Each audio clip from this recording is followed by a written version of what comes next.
Montana Territory, July 1881. The sun was barely up over the Bitterroot Mountains when Loretta Harlan stumbled barefoot through the creek.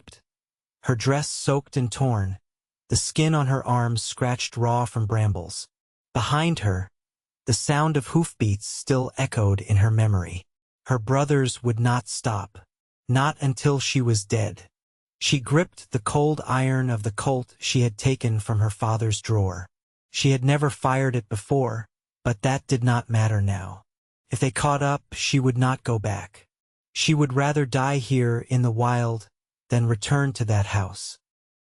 Loretta had not planned to run. Not until her eldest brother, Wade, had dragged her by the hair and shouted that she would marry who he said or else. Her refusal had cost her dearly.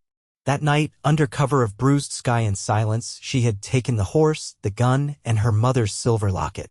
Her heart beat fast, but she had not cried. Not until now. She dropped to her knees in the water, chest heaving, and pressed her forehead to the cool stone of the creek. The sky above was pale blue and cloudless. She had no plan. No map. Only the name of a place a ranch hand once mentioned, Elkhorn Crossing. Said it was a town too small for law, too rough for families. Sounded perfect. 3 days of walking brought her to it. Elkhorn Crossing was a crooked stretch of buildings tucked against the hills, the kind of place built by people running from something. She fit right in. Loretta's boots were gone. Her dress was torn at the hem. But when she limped into the saloon, no one looked twice. Except one man. He sat alone at the far end of the bar, his black hat pulled low and a battered revolver resting on the table beside his whiskey. His eyes followed her, steady and unreadable. He looked like someone who had killed before and would again, but not without a reason. She made it to the bar and leaned on the counter. "I need work," she said. The barkeep, a thick-shouldered man with a scar down his jaw, looked her over. "You ain't from here." "I am now." Her voice did not shake. He grunted.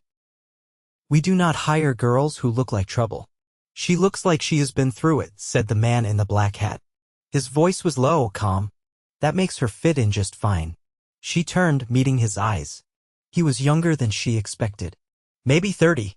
But something in the way he sat, spine loose but alert, said he had lived hard. "I do not need saving," she told him. "Good," he said, lifting his glass. "I am no good at that anyway." The barkeep gave her a job sweeping floors and washing glasses.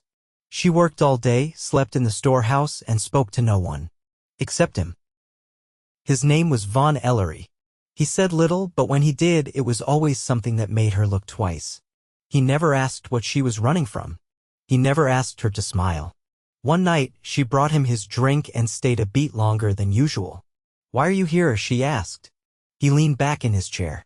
"I owed a man a bullet. Paid it. Had nowhere else to be." There was something about that clean, honest, without drama that made her chest ache. "You do not seem like the type who runs." "I don't. I just walk away." She looked down. "I tried that." He took a slow sip of his drink. "They coming after you?" She hesitated. "Yes." Vaughn nodded once, like he had already guessed. "Family? My brothers." Her throat tightened. "They think I shamed them." "Did you?" "No. I just said no." He nodded again, and for a long time, neither of them spoke. The next morning, the sheriff rode into town with a poster in his hand. Loretta saw it pinned to the post outside the saloon. It was her name, her face. Her father was offering $200 for her safe return. Safe. She nearly laughed. That night, she found Vaughn standing outside the saloon, watching the sky turn red behind the hills. "I saw the poster," he said. "I know. If someone sees it, they will." He turned to her. "What are you going to do?" "Keep running." He looked at her for a long time. "I can help." She shook her head. "You do not owe me anything." "I do not stand for much," he said. "But I will stand for your honor." She stared at him, heart pounding. "Why?" she whispered. He shrugged. "Because someone should." That night, she slept beside the fire he built behind the saloon, wrapped in a blanket he gave her. He did not touch her. He did not even look at her like that. But when she closed her eyes, she felt safe for the first time since she had left home. In the morning, she woke to find him cleaning his revolver. "They will come soon," he said. "How do you know?" "Because if I were them, I would." He taught her how to hold the Colt, how to stand, how to aim. Her hands shook at first, but he never raised his voice. "You are not weak," he told her. "You are just scared." "That is different." She looked up at him, and for the first time she believed it. 2 days later they came. 3 men on horseback, dust curling behind them. Her brothers. Vaughn stood in the middle of the road with his coat open and his hand resting near the butt of his gun. The oldest Wade sneered. "Step aside, stranger. Family business." Vaughn did not move. "She is not going back. She is ours. She is not property." Wade reached for his gun. Vaughn was faster. 1 shot. Wade dropped. The other 2 turned and fled. Loretta stood frozen, her breath sharp and cold. Vaughn holstered his gun like it was nothing. Then he looked at her. "You all right?" She nodded, numb. "You killed him." "He was going to kill me."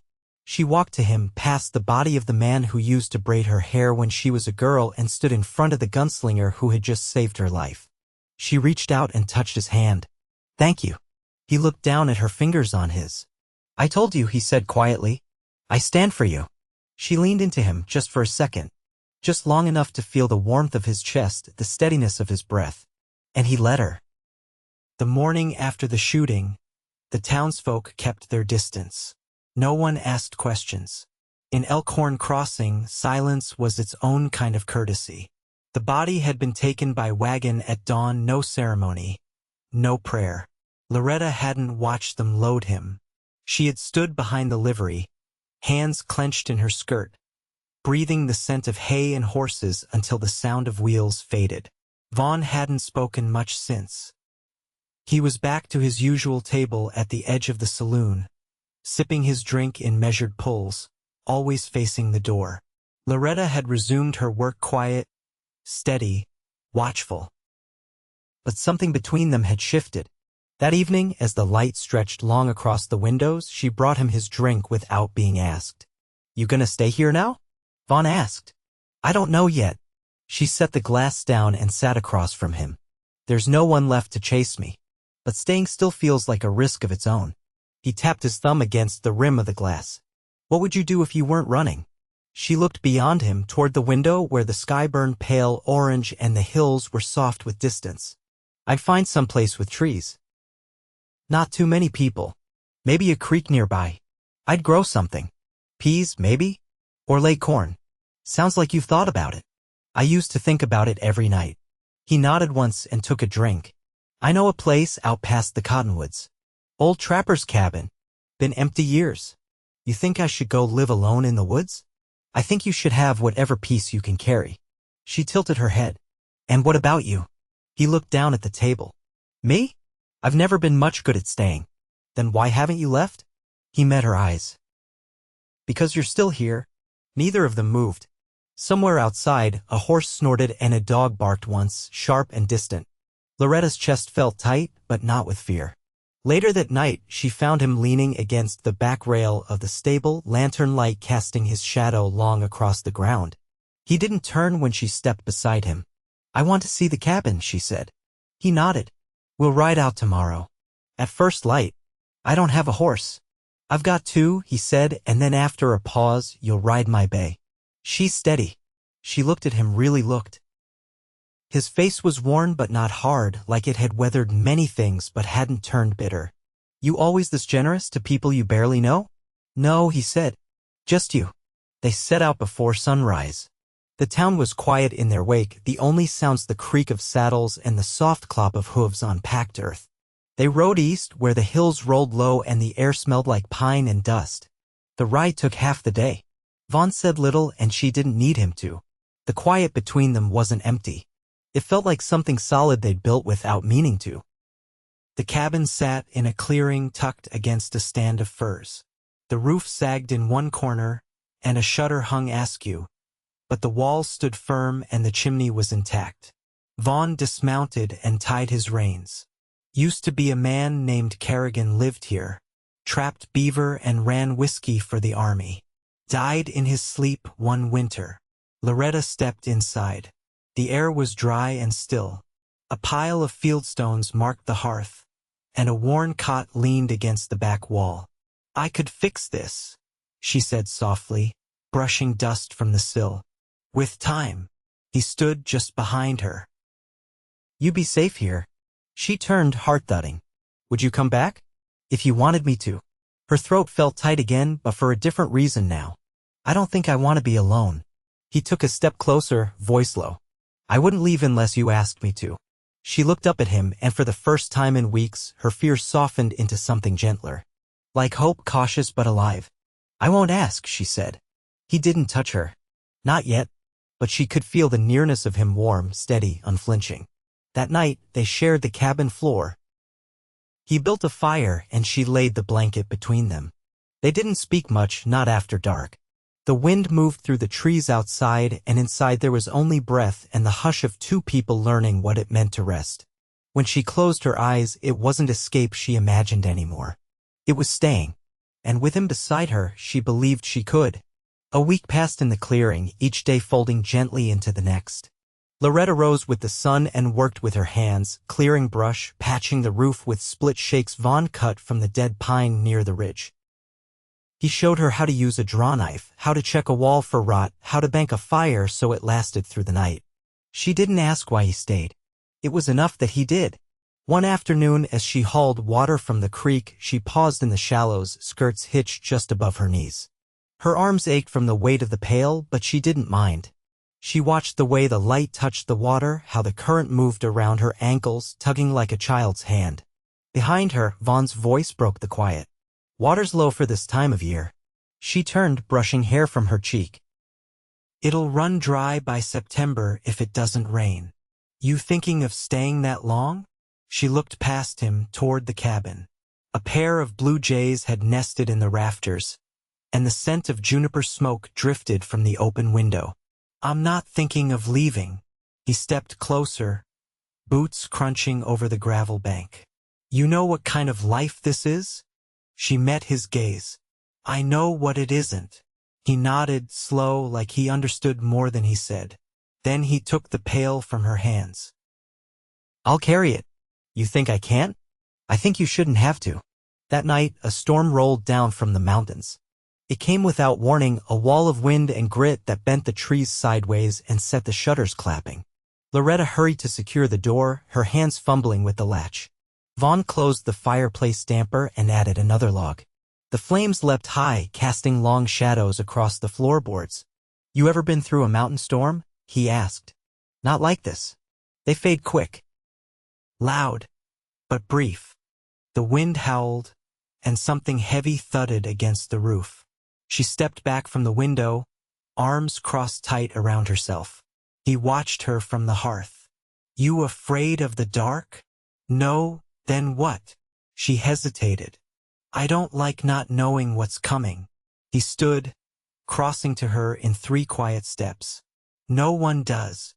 The silence stretched between them, broken only by the hiss of rain on the roof. "You don't talk about yourself much," she said. "Not much to say." "That can't be true." He glanced at the fire. "I had a brother, younger. Died in Kansas during the fever years. I left after that." She waited. "He was the good one," he continued. "Didn't drink, didn't lie. I was supposed to watch out for him. You were a boy. I was old enough to know better than to leave him sick and go chasing cards." She took his hand without thinking. His knuckles were calloused, the bones sharp beneath the skin. "You carry it like it's still happening," she said. "I don't know how to stop." "You don't have to, but you don't have to do it alone." He looked at her then, really looked. Not like a man sizing up danger, but like someone remembering what softness felt like. "I don't know what to do with that," he said. "You don't have to know. Just let it be." The storm faded by morning, leaving the world washed and quiet. The creek ran higher, its banks swollen and slick. Loretta stepped onto the porch with her coffee and watched the mist lift from the trees. Vaughn sat on the steps, sharpening his knife in slow, even strokes. "What are you thinking about?" she asked. "That you've done more with this place in a week than Kerrigan did in 10 years. She smiled. "I've got plans for the back garden." He nodded. "You'll need fencing. I'll come down in fall. You planning on staying that long?" He paused, blade still against the stone. "I was thinking I might." She sat beside him, shoulder brushing his. Neither moved away. "I never thought I'd find peace this far from everything," she said. "It's not far from everything," he replied. "Just far from what hurt you." She turned to him, and something passed between them that didn't need words. "Do you ever miss it?" she asked. "The road. Yes. Only when I forget what it cost me." She reached for his hand again, and this time he held it. "You don't have to go back to it," she whispered. He didn't answer right away. Then, "No, I don't." They sat that way as the sun climbed and the wind stirred the grass. It wasn't a promise, not yet, but it was the beginning of one. And for now, that was enough. By late August, the ground had hardened beneath weeks of sun, and the slope behind the cabin gave way to low gold grass and thistle. Loretta spent the mornings pulling stones from the soil with her bare hands, setting them in neat stacks for the garden wall. Vaughn joined when the chores allowed, sleeves rolled, shirt damp at the collar. They worked without rush, as though they had all the time the land would give them. One evening, as the shadows stretched long across the clearing, Loretta sat on the porch steps with a spool of thread and a torn shirt across her lap. Vaughn stood leaning against the post, arms folded, watching a pair of magpies circle overhead. "You always know how to sew?" he asked, not looking at her. "My mother taught me before I could read," she said, knotting the thread. "She used to say a woman ought to be able to patch what the world pulls apart." He said nothing to that, but she could tell he was listening. "I used to hate it," she added. "The quiet of it. I wanted to be outside, riding fence or climbing trees. But now," she ran the needle through the fabric, "there's something steady in it. A kind of order." Vaughn shifted his weight. "My ma was a piano teacher. Wanted me to learn hymns. I broke 3 of her keys with a pocket knife when I was 12. She blinked up at him. "Why?" "I thought if the piano didn't work, she'd stop asking." "Did it?" He gave a slow nod. "But I think it broke something else, too. She stopped singing after that." Loretta's hands stilled. "Did you ever fix it?" "I left before I could." She folded the finished shirt and set it beside her. "Maybe some things don't need fixing. Maybe they just need gentleness after." He let out a long breath through his nose. "I'm not sure I've got much of that left in me." "You do," she said, standing. "You just don't recognize it." She crossed the porch and touched the edge of his sleeve, fingers brushing the sun-bleached fabric. He didn't move away.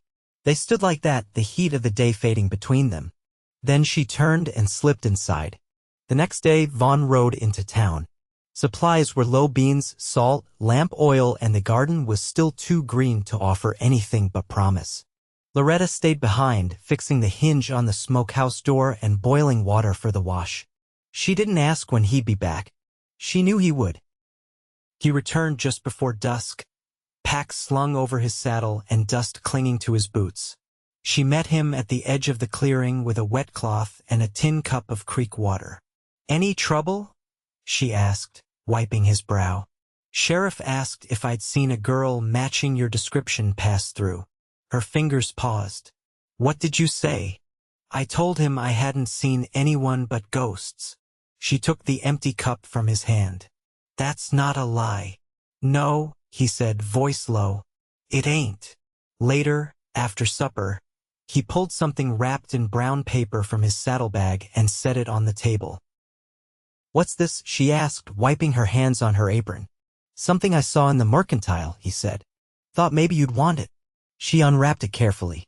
Inside was a small leather-bound book, the corners softened, the pages blank. "For writing?" she asked. "Or drawing? Or whatever you need it for."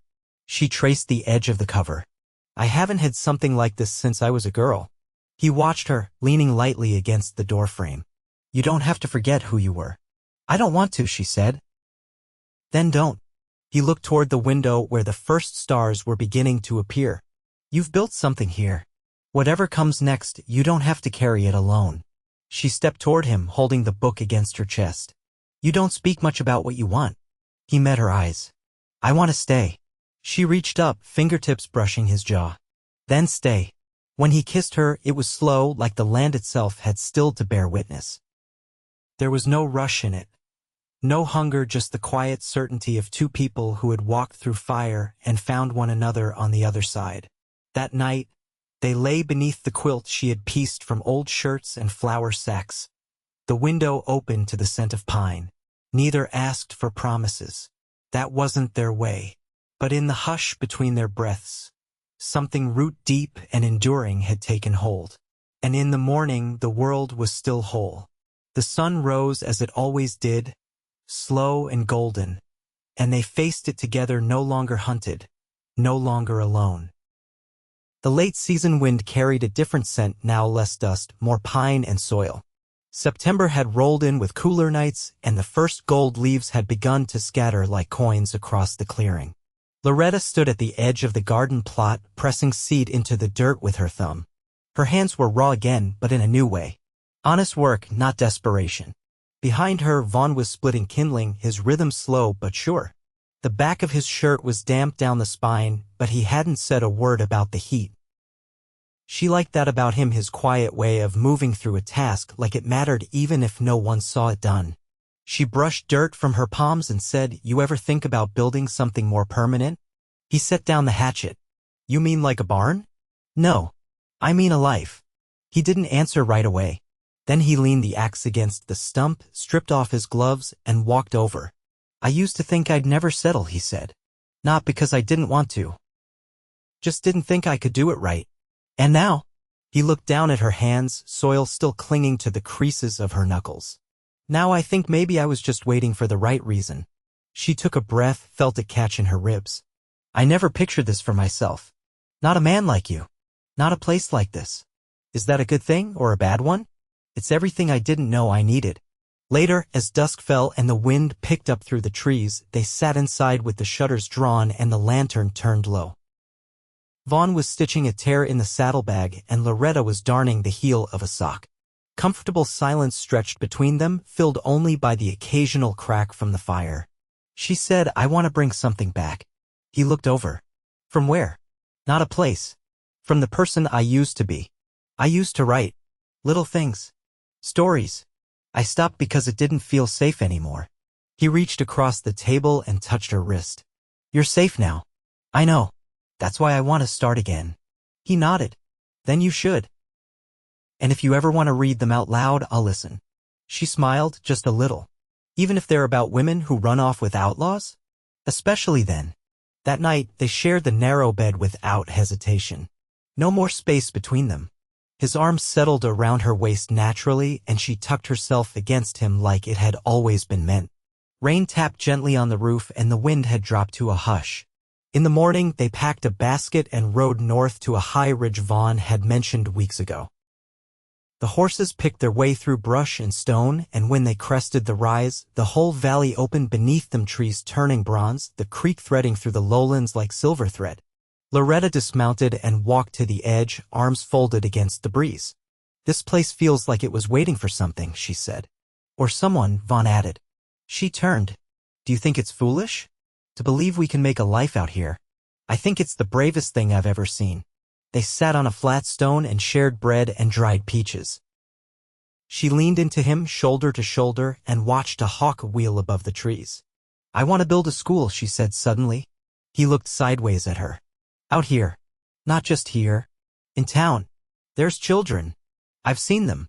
They don't have anywhere to go but the street and the saloon steps. I could teach them letters. Numbers. How to hold a pencil. You'd be good at that. I'd need help hauling lumber. And someone to keep the stove working through winter. I think I know someone. They rode back in the late afternoon, the sun slanting low behind them. That night, she wrote her first sentence in the book he'd given her. Not about running or loss, but about building.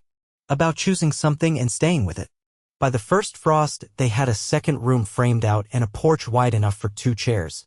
Vaughn took in work now and then hauling freight, fixing wheels, keeping order when needed, but he always came back before sundown.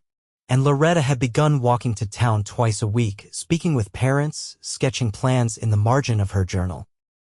One evening, as they sat on the porch with mugs of chicory and the hills darkening before them, she said, "I never thought love could be quiet." Vaughn reached over and wrapped his fingers around hers. "It's the only way I know how to hold it." She leaned her head against his shoulder. The stars came out one by one. They married in October with pine boughs strung across the porch and a preacher from Elk Bend who accepted a meal in place of coin. No guests, no music. Just the two of them standing hand in hand as the wind stirred the trees. Her dress was plain, the sleeves patched twice, and he wore the same coat he'd had that first day in town. When the preacher asked if they vowed to walk beside one another, in hardship and in grace, Loretta looked into Vaughn's eyes and said, "I already have." He answered her not with words, but with a look that said he'd carry the weight of her past beside his own, and make something good of it. Years passed. Children came, a boy, then a girl. The schoolhouse was built with clapboard and sweat, and Loretta stood at its front with chalk in hand and a smile that softened even the roughest father's face. Vaughn kept the land sound, taught their son how to ride, their daughter how to mend a fence, and made sure everyone in the valley knew that trouble wouldn't be tolerated. But more than that, he loved quietly. Steadily. Every day without ceremony. And at night, when the fire burned low and the children were asleep, Loretta would write. Stories not about fleeing, but about belonging. About a woman who had said no once, and in doing so had found the one man who would never ask her to be anything but herself. They grew old in the cabin with the wide porch and the blue jays in the rafters. And when they sat side by side in the last light of day, their hands still found each other's without needing to search. Because some kinds of love didn't blaze. They endured quiet as breath, strong as the land beneath them, and just as lasting.